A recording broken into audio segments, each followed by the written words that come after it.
এটা হচ্ছে চায়নার হাইনান প্রভিন্সের পান। এখানকার লোকাল লোকজন এই পান খায় পথের ধারে বসে পান বিক্রি করে।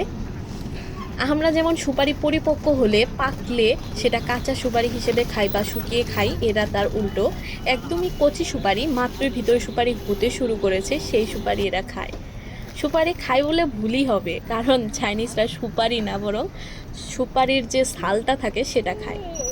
অর্ধেক পানের সাথে পুরোটা চুন ব্রাশ করে তারপর এটাকে মুড়িয়ে তিন কোনা বানিয়ে ফেলে।